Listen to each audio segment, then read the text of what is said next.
La dignité d'un peuple se mesure à sa souveraineté.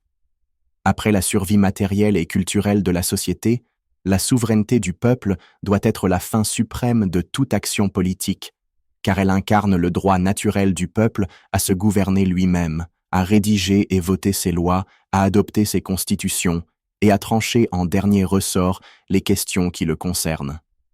Le peuple est fin et non moyen, c'est le seul souverain légitime. Sa dignité a pour expression cardinale sa souveraineté, c'est-à-dire sa capacité à se gouverner lui-même. Aucune institution, politique, juridique ou économique, ne saurait s'attribuer cette souveraineté ou se permettre de la saper, encore moins de déjuger le peuple une fois qu'il a parlé. Un impératif moral démocratique pourrait alors être formulé ainsi.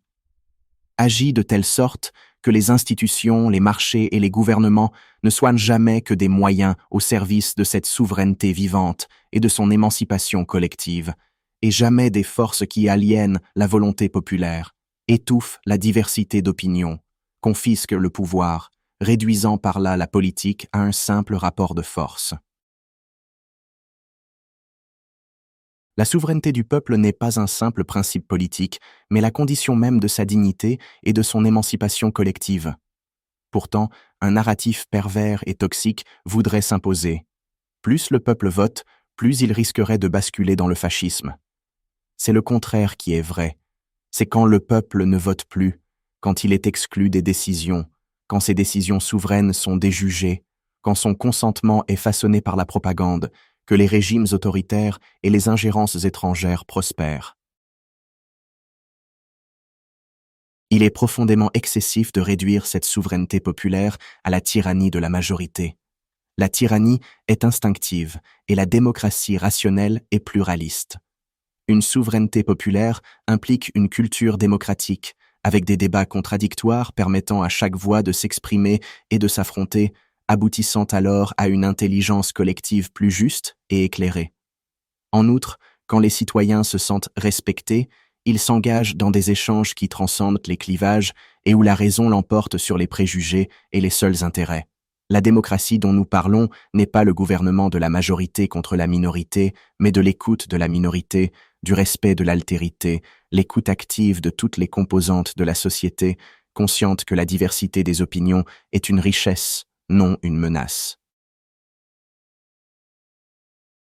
C'est quand le peuple ne vote plus, quand il est exclu des décisions, quand ses voix sont ignorées ou confisquées par des oligarques, que les régimes autoritaires et les ingérences étrangères prospèrent.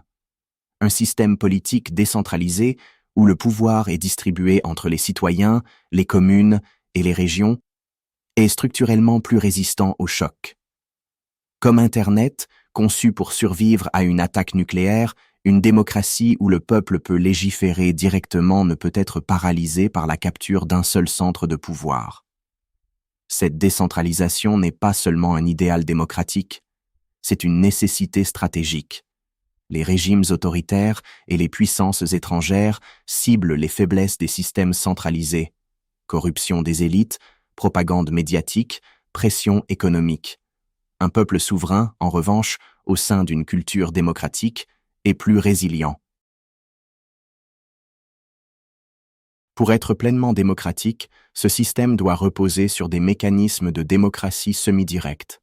Référendums, initiatives citoyennes, assemblées délibératives, qui garantissent que le peuple ne soit jamais réduit à un simple moyen, mais toujours respecté comme le digne sujet souverain de son destin. La démocratie semi-directe n'est pas une utopie. Des pays comme la Suisse, l'Islande, ou même des expériences locales, budget participatif, conventions citoyennes, prouvent qu'elle est réalisable ici et maintenant. Elle est même la seule réponse cohérente aux crises actuelles, crises de légitimité, montée des autoritarismes, ingérences étrangères.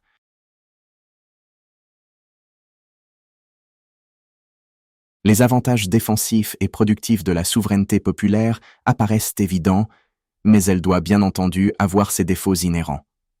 La démocratie est souvent présentée comme un idéal moral, presque désintéressé, un luxe que se paient les nations riches et stables.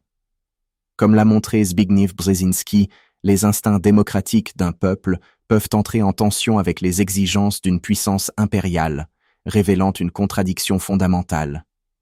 Les démocraties, pour survivre dans un monde hostile, doivent parfois sacrifier leurs principes au nom de la réelle politique. L'enjeu est clair.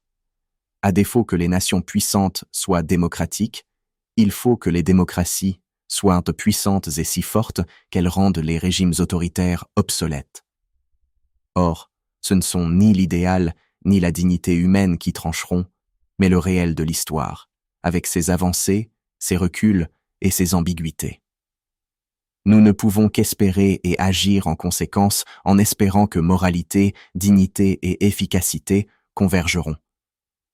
Espérant encore, comme le disait Mill, qu'un État qui rapetisse les hommes pour en faire des instruments dociles entre ses mains, même en vue de bienfaits, un tel État s'apercevra qu'avec de petits hommes, rien de grand ne saurait s'accomplir.